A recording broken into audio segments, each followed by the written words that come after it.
In just a few minutes, small business owners can now sign up for Blackfoot Communication Services. Whether it's dependable voice options or internet services, sign up simply by visiting blackfootsmallbusiness.com. Click on the services you wish, select an installation time and date, and you're done. Small business services at the touch of your fingers. Connect to more with Blackfoot Communications and blackfootsmallbusiness.com.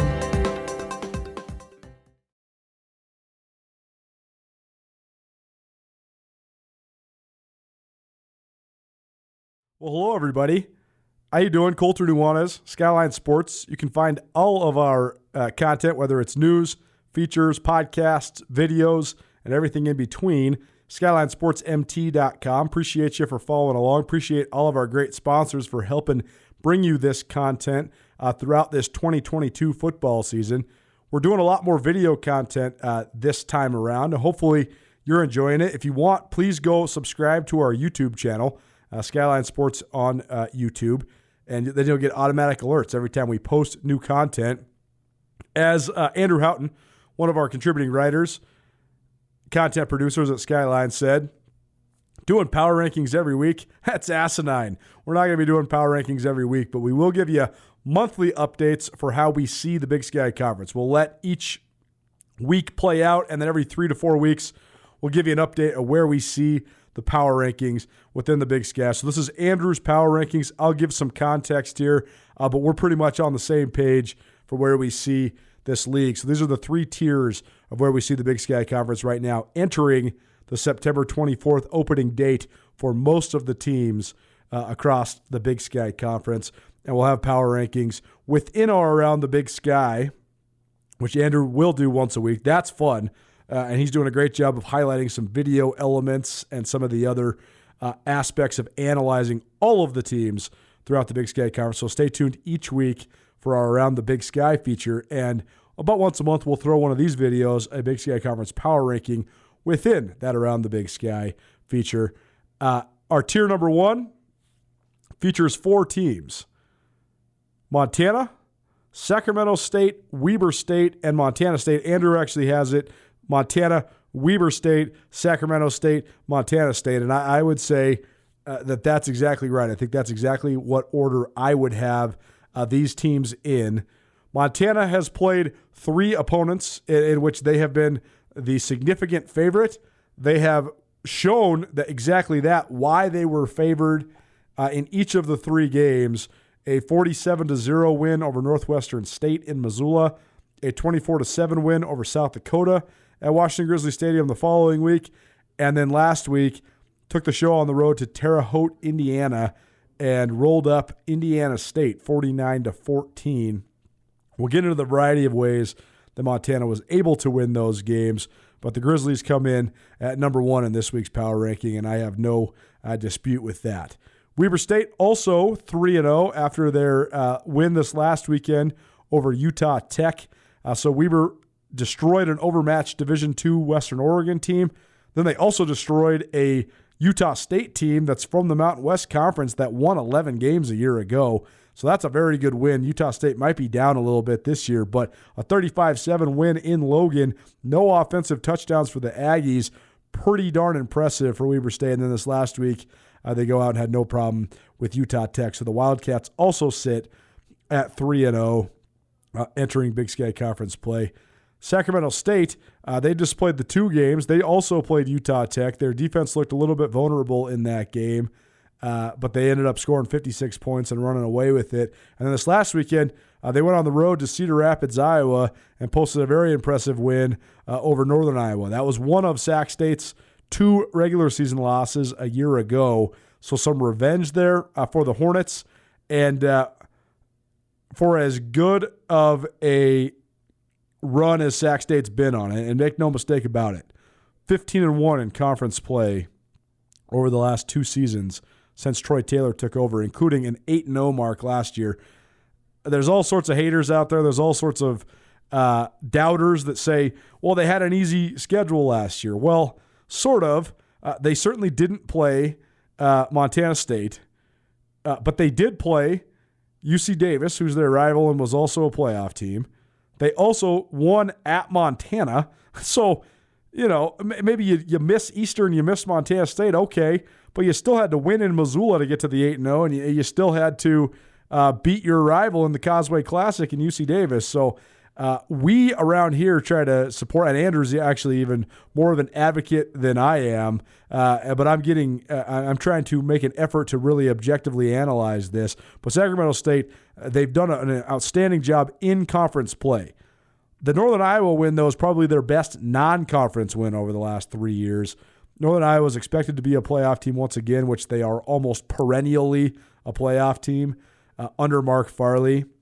So that's a good win in Cedar Rapids. And then Montana State, you have to think because of the prominence of the program, the glut of talent that they have, because of the outstanding recruiting by Jeff Choate before he left Montana State, that they're going to be there. They're going to be in the mix. I just wonder, though, I just wrote a quick hitter for Outlaw Magazine about Montana State, and the entire offseason for the Bobcats was characterized by questions, as almost every college football program has. But the questions at Montana State were at the same time more stark and also,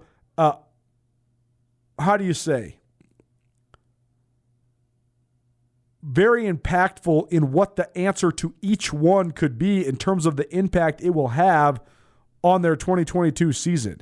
We still don't have an answer to almost any of those questions. What does Brent Vigen do in year 2 after leading Montana State to the national championship game in year 1? Last year, one of the best things he did was let the studs drive the boat. He put the ball and he put the responsibilities in the hands of all of his best players, whether it was Troy Anderson or Daniel Hardy or Chase Benson, on down the line, whether it was Isaiah Fonse on offense. The one move that Vigen deserves all the credit in the world for is pulling the trigger and going with Tommy Mellott after Montana State's 29-10 loss in Missoula. Mellott obviously took the country by storm, one of the great stories we've covered here at Skyline Sports. But that was the other question. How does Brent Vigen make this thing his own? What does he do in season 2? What does Tommy Mellott do for an encore? How does he replicate the playoff run he went on last year? Is it lightning in a bottle? Can the kid really develop into a true quarterback? Remains to be seen. How do they replace all those talented players? I mean, very few programs in the country had multiple guys drafted off their squad. Well, Montana State was one of them with Troy Anderson and Daniel Hardy, but they also lost some generational type players like Chase Benson, like Amandre Williams, like Trey Webb in the secondary, like Lewis Kidd, an offensive lineman who landed on the active roster for the New Orleans Saints, like Lance McCutcheon, who landed on the active roster for the Los Angeles Rams. I mean, it's been a minute since there was 4 rookies from a Big Sky Conference team that landed on active rosters in the NFL. We don't have any answers to those questions yet, though, because Montana State played 2 completely overmatched opponents in Bozeman, in McNeese State, and Morehead State, blew both of them out. Then they went out to Portland, and they played Oregon State, and they no-showed. They were terrible on special teams. I thought they were shaky at best on defense. They ran the ball well with their quarterbacks, but that's because they had to. They don't have any running backs left. So I don't know where we're at with MSU. You want to believe in the talent. You want to believe in the home field advantage. You want to believe in the fact that they've been perennially in the playoffs. And I still think that Montana State, you have to put them in that top tier because they still are ranked 4th in the country. But there's a lot of question marks for this Bobcat team, and I think the next 2 weeks are going to show us a lot with them heading to Eastern Washington to open Big Sky Conference play and then heading back to Bozeman to host a talented and top 25 UC Davis program. So I don't think there's much debate over this top 4, and I think that Montana, they've continued to answer their questions. Their offensive line looks better. They have a ton of running backs, and they're not trying to wear any of them out yet. They've been able to keep every single one of those guys pretty fresh by spreading the carries out there. Lucas Johnson, the quarterback from San Diego State, as advertised, if not better than advertised. He's been incredibly efficient, a great decision maker, and it seems like he has a level of maturity to really deal with the pressure that Bobby Houck puts on all of his players in terms of demanding the best out of them. He seems very wired to go hand in hand with Montana's head coach. And I think that Montana has a glut of talent on the perimeter as well. And so I think that the offense has been better than I expected. I thought they really had a coming out party against Indiana State. I thought the RPO stuff that they were running was exactly what they need to do if they want to make a run at the national championship. And then the defense has been lights out. They've been giving up 21 points in 3 games. They're giving up about 200 yards per game. First downs are hard to come by. Even trips into Grizz territory are pretty much impossible to come by. So Montana, a ton to build on, and definitely justified in being the number 2 team in the country. Weber State, they've done it exactly how we kind of thought they would here at Skyline Sports. They have 10 interceptions already. We thought they were going to have the best secondary in the league. That has shown through all the way so far. I think they're really good on defense across the board, but I also think they have great playmakers offensively. Bronson Barron, the quarterback, seems to be coming into his own. Josh Davis is a multiple-time All-American and one of the top proven commodities in the league at running back. And they got some weapons on the outside too, led by Ty McPherson, who is a really good wide receiver there as well. So I think that top tier, exactly what you'd think. J&V Restaurant Supply Team with Captain Darian White. Cola Bad Bear with rebounds. Miami. Madison Jackson assists. And your shooter from downtown, Leah Beatty.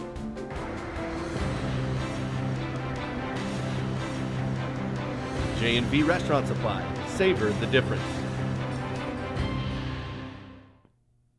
Tier 2, and these are some of the teams. I think at this point with where the FCS is and where the Big Sky fits into the FCS, I think it used to be that the Big Sky was guaranteed to have, since the playoff expansion, guaranteed to have 3 teams in the playoffs, and on good years you'd get 4.